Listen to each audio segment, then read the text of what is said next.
going on, Cardfighter? It's your favorite team here, Team Drakgon, back with another video.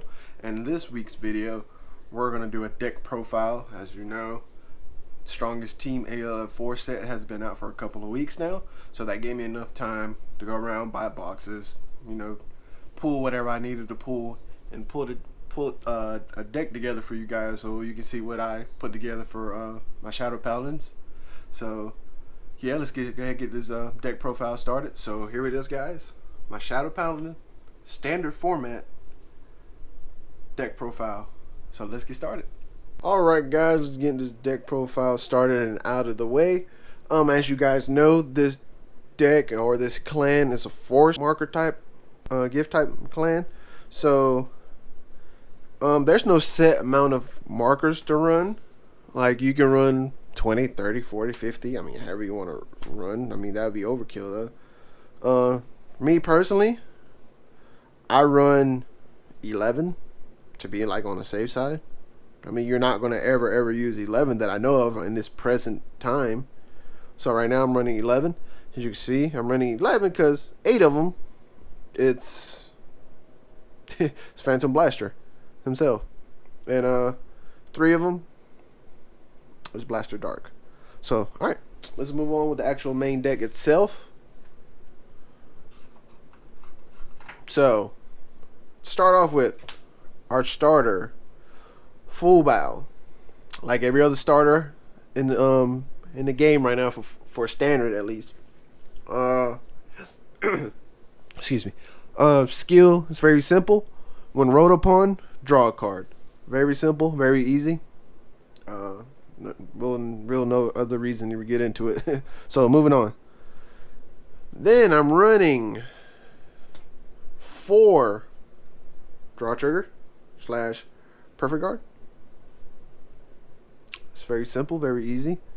It's the perfect guard / draw trigger. You run 4 because everybody runs 4 sentinels and Dark Shield, Mechaleer. So enough of that. No real reason to go into it. It's a perfect guard and it's a draw trigger, so it don't help. I mean, it don't hurt that the fact is a draw trigger.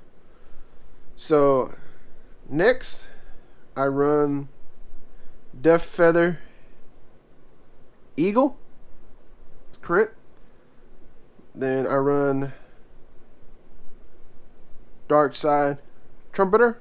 So 8 crit. Then I run 4 heals, because without heals, you're pretty much dead. I mean, I've seen some decks pull it off with no heals, but I'm not that brave. I gotta run heals in mine. So that's it for your triggers. Moving on to your grade 1s, and I run 3 of the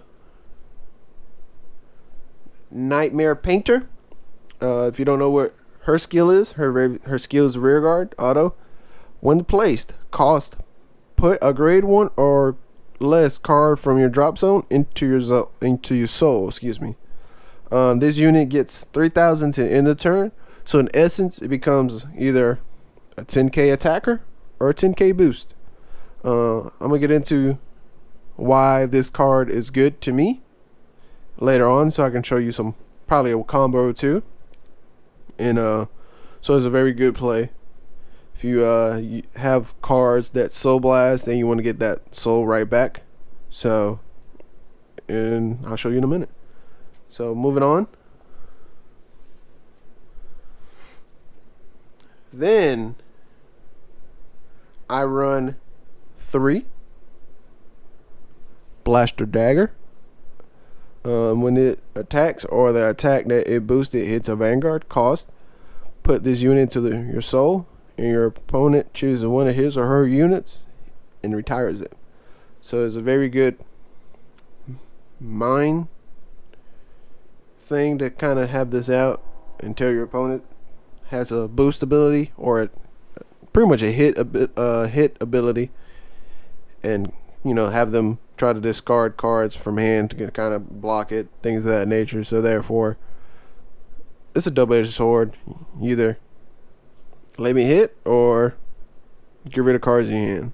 So I might bump him up to 4 and bump Nightmare Painter down to 3. I don't know yet. I'm gonna test play some more, and we'll see how it goes. So moving on.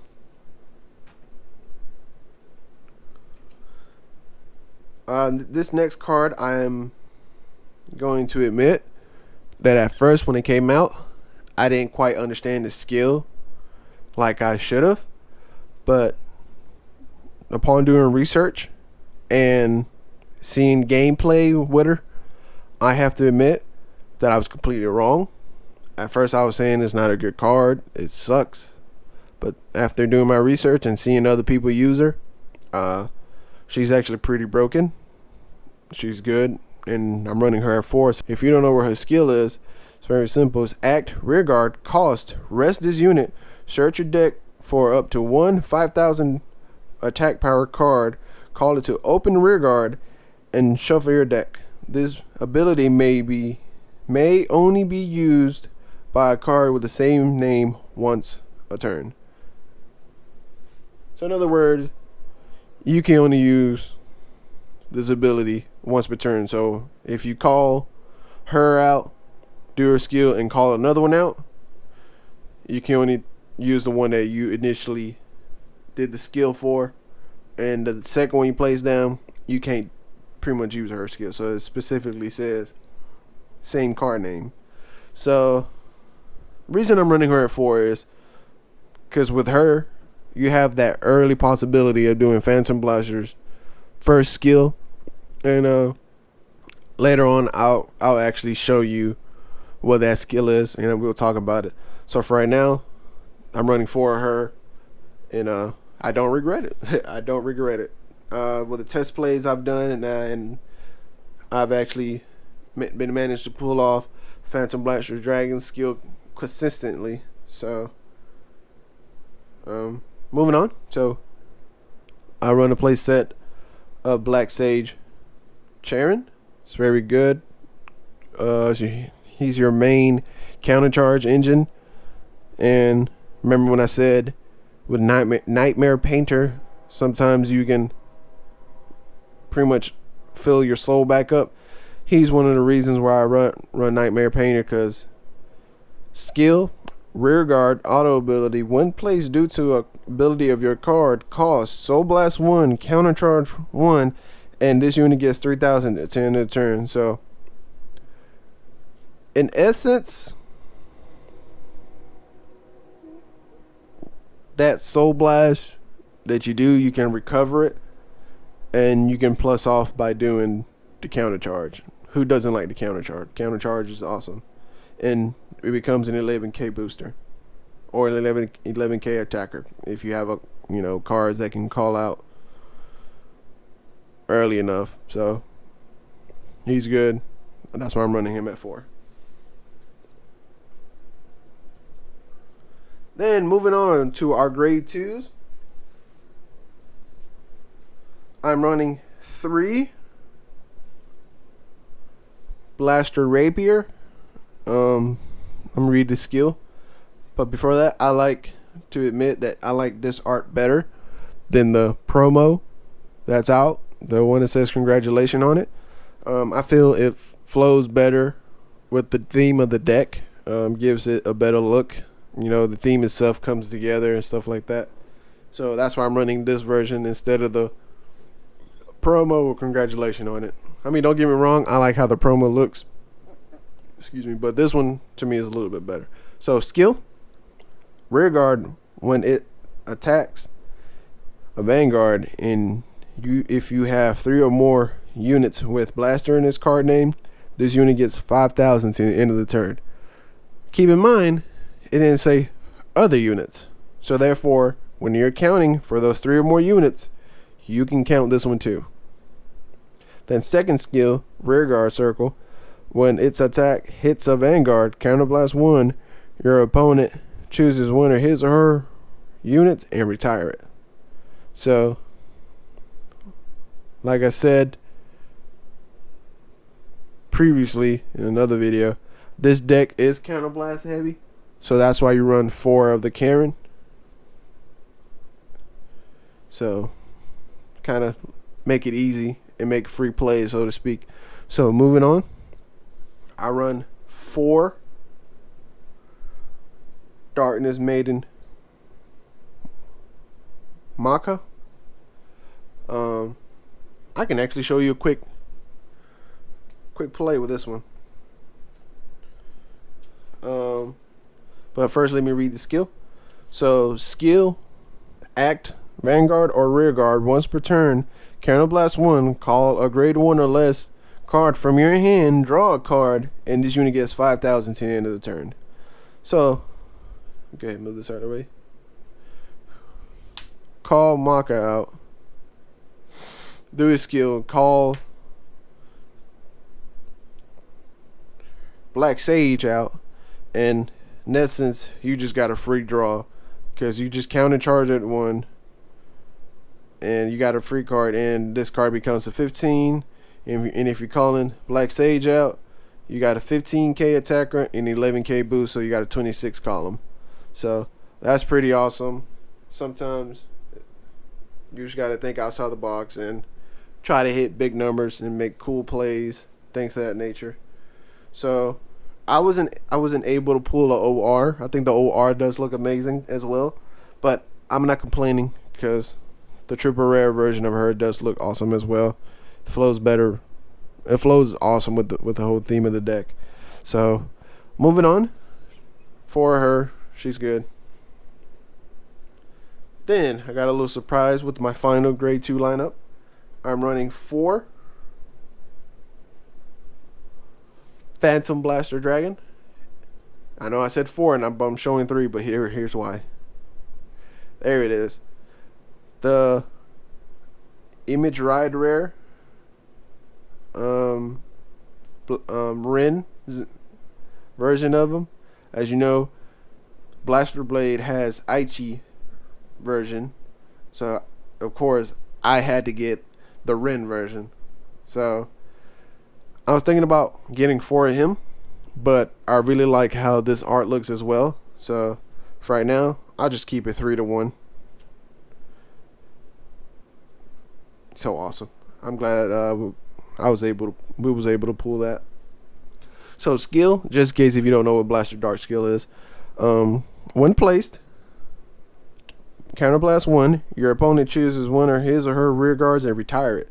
Second skill, once per turn, act. If your opponent has no rear guards, discard a card from your hand, and this unit gets +1 drive to end the turn. So in essence, it's a grade 2 with twin drive. So that's awesome. Who doesn't like twin drive with other units other than grade 3s? It's pretty awesome. Alright, so that's it for the grade. Your triggers, grade 1s and grades 2s. I'm moving on to your grade 3s. I'm running 2 Dark Mage Bad Habeth The reason I'm running 2 is because, like I said earlier, this deck is counterblast heavy. It's really heavy, so you got to be very wise on how to use your counterblast. You got to be very specific on what plays you want to do it with, things of that nature, because you can counterblast out really quick if you're not careful. Like I said, I'm running to him because he uses a soul instead of the counterblast, and because he actually has a rearguard skill. His first skill can be used as a Vanguard or rearguard skill. So here it is. Act, Vanguard or rearguard skill. Once per turn, Soul Blast 1. Look at the top card of your deck, call it to rearguard or put it into your drop zone. If you called, that unit gets 5,000 power to the end of the turn, and at the end of the turn, retire that unit. Okay, why I'm running him? Here's why. You have Phantom Blaster Dragon as your Vanguard. You quite don't have enough resources to do his skill where he retires 3 and gets 15k plus. Play him as a rearguard. Soul Blast 1. Make sure it's not a grade 3 because you kind of need your grade 3 in the soul for Phantom Blaster's Dragon skill, second skill. But we're going to get into that in a minute. So call him the rearguard. Soul Blast 1. Call whatever the top card it is. I mean, if it's a trigger, I understand we want to keep our triggers in the deck so we can have them go off whenever we're doing a drive check or a damage check. But anyway, just call it so that way Phantom Blaster Dragon can just retire the 3 and do his skill. I mean, if you don't call a card and Phantom doesn't do his skill with it, he's going to retire at the end of the turn anyway. So it's better to have those sources for Phantom Blaster to use his skill and kind of try to go for a game-ending play and things of that nature. So that's where I'm running 2 with him. I might bump him up to 3. We're going to test play. We're going to see. I'm not 100% sure. But right now, 2, he's been helpful at 2. So we might just keep it at 2 for right now. But we'll see. We'll see how it goes. And then I'm running 2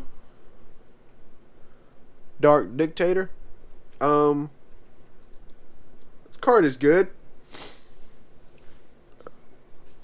Read his skill. Continue his skill. During your turn, this unit gets 2,000 power for each of your rear guards. So if you have a full fill, so 2, 4, 5, in essence you get another 10k, so you can make another big play. Second skill, Act Vanguard once per turn. Counterblast 1. Call up to 1 grade 2 or less card from your hand to rear guard, and that unit gets 5,000 power to the end of the turn. Your opponent chooses one of his or her rear guard and retire it. So another good retiring engine. But if you call Black Sage behind him, in essence that retiring counterblast becomes free.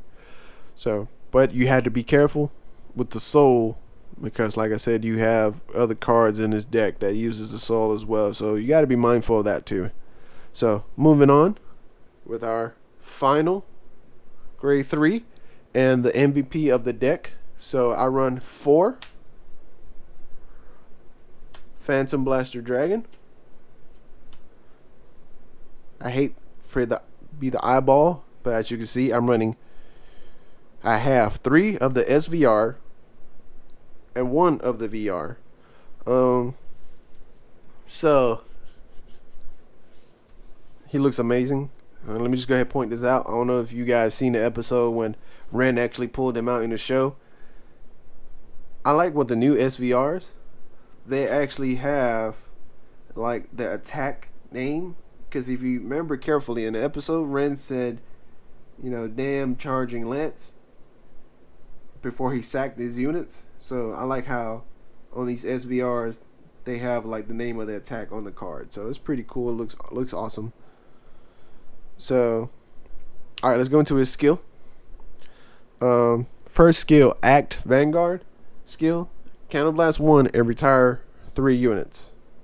That's where Skull Witch Namain comes in, because if you do her skill early enough, by the time you get to him, you have enough sources to retire from the field and kind of refill your field up, because I'm pretty sure you're not going to use that much from your hand. So that's one other reason why I like Skull Witch Namain, because you use her skill to thin out your deck and you keep your main units in your hand to do his skill. So then your opponent chooses 3 of his or her units and retire him. This unit gets 15k plus a critical. To me, that's awesome. That's amazing. So moving on to the second skill. This is where I said got to keep your grade 3s in the souls because of this skill right here. So Act Vanguard once per turn. If your opponent has 4 or less cards in his or her damage zone and has no rear guards, Soul Blast 1 grade 3 and deal the damage to your opponent's Vanguard. Okay, with that skill, I managed to pull it off consistently, but you're not going to pull it off in every game. Like, there's going to be times where your opponent has like a good draw engine in his deck and he's going to have like units on the field. I mean, you do your best as as you can, but if you play this deck right, you're gonna have his field at bare minimum, so therefore you'll be able to pull the second skill off somewhat fairly consistently. But it's an awesome grade 3, and I like I love, not like I love how his SVR looked with the orange background. So, yep, so that's it for the main deck. So stick around so I can close off this video. And, yeah. Alright guys, if you're still with us in this portion of the video, thank you so much. I appreciate every last one of you. And thank you for staying for this part. So, as you guys saw, this is what I put together for my Shadow Paladin video. The deck that I made was the best I could, you know, for the competition in my area. So I'm pretty stoked that my set finally came out. I'm gonna test play, see how it does, play some tournaments, play against my teammates and friends here at the local shop. Shout out to Tier 0 Gaming for having those boxes for us, so we can go ahead and purchase and, you know, have just support for Vanguard, stuff like that. So yeah guys, so that was it for my Shadow Paladin video. So we're gonna see how it goes.